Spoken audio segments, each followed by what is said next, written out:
Kalau orang kaya tiap hari bertengkar, paling tidak enak makannya. Orang kaya tiap hari bertengkar, paling tidak duitnya banyak. Orang kaya tiap hari bertengkar, paling tidak tempat tidurnya empuk. Tapi kalau sudahlah kita miskin, rumah ngontrak-ngontrak, sempit, suami bau keteknya, istri busuk mulutnya, bertengkar tiap hari. Apa yang kamu banggakan hidup di dunia? Kalau kita ngontrak, rumah sempit, makan ala kadarnya, tapi kita saling mencintai, paling tidak sakinah yang kita dapat di dunia. Paling kita rumah tangga bahagia, sehingga lihat orang kaya kita bisa bilang, kamu kaya tapi kau tidak dapatkan kebahagiaan rumah tangga. Kami miskin tapi kami bahagia, saling menghormati. Sudah miskin bertengkar melulu, sudah bertengkar tiap hari, hamil lagi. Ibu ketawa karena ada pelakunya di sini. Sumbernya sabar berat Ustaz. Memang sabar berat. Kenapa? Innallaha ma'as sabirin. Allah ma'as sabirin. Allah bersama orang-orang yang sabar. Bersama Allah, bersama Kang Deddy aja kita sudah bangga. Ketemu saja Pak Gubernur kita sudah senang, selfie-selfie. Padahal beliau ada masa jabatannya hilang. Sudah bangga kita. Gimana kalau Allah yang bersama kita? Dan orang yang bersama dengan Allah syaratnya sabar. 2 resepnya. Perbaiki sholat. Ustadz, kenapa saya dagang rugi? Nge-grab hilang lagi motor saya. Rumah tangga tidak pernah bahagia. Tidak usah cari kambing hitam. Periksa sholat. Periksa sholat. Ada orang ke Jakarta dari Bekasi tiap hari kerja. Berangkat jam 5 pakai kereta. Balik sampai di rumah jam 9. Tidak sholat subuh, tidak sholat duhur, tidak sholat asar. Lepas maghribnya, isanya pun tidak. Gajinya cuma 5 juta 1 bulan. Ini yang saya istilahkan setengah mati cari makan. Begitu dapat nasi bungkus, nasinya dia buang, bungkusnya dia makan. Inilah orang yang setengah mati cari uang, tidak sholat. Bu, Pak, saya mau tanya, siapa yang punya dunia, Bu? Siapa yang punya dunia? Siapa yang punya dunia? Maknanya, tidak mungkin dunia dalam genggaman kalau yang punya dunia kau jauhi. Saya ulang, tidak mungkin dunia kita bisa raih kalau yang punya dunia kita jauhi. Contoh, saya akrab sama Kang Deddy, Pak Gubernur. Saya datang ke Bandung. Assalamualaikum Pak Gubernur. Waalaikumsalam, Pak Ustadz, gimana kabar? Saya lagi ada di Bandung, Pak Gubernur. Mau keliling-keliling lihat kota Bandung, tapi tidak ada mobil saya, Pak Gubernur. Pak Gubernur telepon ajudan. Ajudan, siap Pak Gubernur. Itu ada Pak Ustadz Dasat, tolong bawakan ke mobil di stasiun kereta api. Jangan lupa full tangki, kasih mobil yang baik dengan sopir. Jangan lupa sertakan pembeli oleh-oleh. Contoh, contoh aja, udah kan? Nah, 30 menit kemudian datang ajudan Pak Gubernur. Izin Pak Ustadz, ini ada kiriman kendaraan dari Pak Gubernur. Silakan digunakan selama di Bandung. Full tangki ini serta dengan pembeli oleh-oleh Pak Ustadz. Selesai urusan saya soal mobil. Kenapa? Saya akrab sama Pak Gubernur.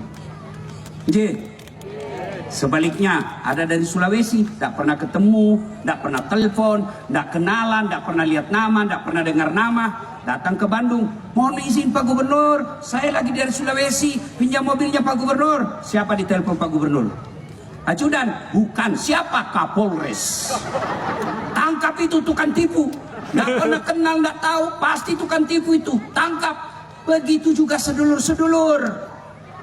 Tidak pernah sholat. Sholatnya cuma hari Jumat, paling terlambat datang, paling cepat pulang. Orang khotbah kau tidur. Begitu ada masalah dalam pekerjaanmu, ada masalah dalam rumah tanggamu, ya Allah saya sudah capek hadapi hidup ini ya Allah. Capek saya ya Allah. Allah berfirman, malaikat karena dia sudah capek hadapi hidup, cabut nyawanya. Maka saudara-saudara sekalian, tidak ada susahnya bagi Allah sembuhkan penyakitmu. Tidak ada susahnya bagi Allah lunasi utang-utangmu. Tidak ada susahnya bagi Allah kasih anakmu pekerjaan. Allah cuma minta kau sholat deh. Saya kasih lagi contoh. Pak Gubernur punya ajudan. Tahu ajudan? Tahu ajudan? Itu kalau beliau panggil ajudan, biar ajudannya lagi duduk, ajudan langsung lompat biar lagi makan kacang. Yo, siap Pak Gubernur? Iya toh? Kira-kira ada nggak ajudan dipanggil? Ajudan, tunggu dulu Pak Gub. Ajudan, Bapak anda lihat sisi bu, dipecat kau. Iya toh? Padahal Pak Gubernur ada masa jabatannya. Begitu takutnya manusia katakan tunggu. Lalu kenapa ketika Allah memanggil kita, hayya 'alas shalah, sini, kau istirahat dulu daganganmu, kau sholat deh. Berhenti dulu bawa penumpang. Selesai bawa penumpang itu mampir dulu deh kau wudhu, ngadu kepada Allah. Pak, Bu, saya mau tanya, Bu, bisa enggak manusia dibakar hidup-hidup dalam api yang sangat besar masih bisa hidup? Masih bisa hidup? Tidak menurut ilmu fisika. Kalau Allah yang mau, Nabi Ibrahim dibakar dalam api yang sangat panas, justru keluar kedinginan. Adik-adik, bisa enggak manusia hidup dalam perut ikan? Kalau saya orang Bugis, ikan masuk dalam perut saya. Tapi tidak mungkin manusia bisa hidup dalam perut ikan. Kalau Allah yang mau, Nabi Yunus 40 hari dalam perut ikan keluar dengan selamat. Ibu-ibu, bisa enggak perempuan hamil tidak pernah disentuh laki-laki? Menurut ilmu kedokteran tidak mungkin perempuan bisa hamil tidak pernah disentuh laki-laki. Tapi kalau Allah yang berkehendak, Siti Maryam, wanita suci, tak pernah disentuh laki-laki, melahirkan Isa Al-Masih. Itu tidak masuk akal. Tapi kalau Allah yang mau, kecil buat Allah. Ustadz, kenapa rumah tangga saya tidak bahagia? Pasti suami istri jarang sholat. Ustadz, kenapa lapangan kerja saya sulak? Pasti kau ajarin sholat. Ustadz, saya sudah sholat, kenapa hidupku susah? Karena kau tidak ikhlas. Hayya 'alas shalah, asar lagi. Tidak ikhlas. Saya sholat Ustadz, betul kau sholat tapi main-main. Allah. Bismillahirrahmanirrahim. Iya kena budu iya.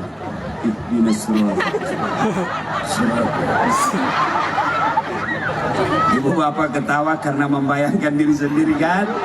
Ada yang sholat kayak ditiup angin. Allah. Ada lagi lebih suruh Allah. Ya, parah. Maka kalau mau lepas dari masalah, perbaiki sholat kita. Tidak ada alasan bagi kita tidak sholat. Saudara-saudara sekalian, kalau anda tidak puasa 3 tahun berturut-turut, taubat malam ini, selebihnya dibayar puasanya, selesai utangnya. Bapak tidak haji padahal sudah mampu. Bertaubat 2 tahun akan datang menunaikan ibadah haji, selesai utangnya. Bapak tidak bayar zakat 5 tahun berturut-turut, taubat malam ini, bayar zakatnya besok, selesai masalahnya. Tapi kalau tidak sholat subuh tadi, bagaimana cara bayarnya? Ayo, yang tidak sholat subuh tadi, bagaimana cara bayarnya? Saya bayar besok Ustadz, ya besok untuk besok. Saya sholat subuh 2 kali, lebih beleng-beleng lagi. Ayo, Bapak Ibu Saudara-saudara sekalian, Ustadz saya tidak bisa kena air, tayamum. Ustadz saya di tengah hutan, habis kencing. Kalau habis kencing tidak dapat air, cukup caranya kencing. Bu, Pak, ini urusan laki-laki, jangan kasih lihat ibu-ibu. Bapak kencing, ambil daun 3 lembar. 3 lembar. Cara membersihkannya, coba lihat. Ambil daun pertama, gosok ke bawah.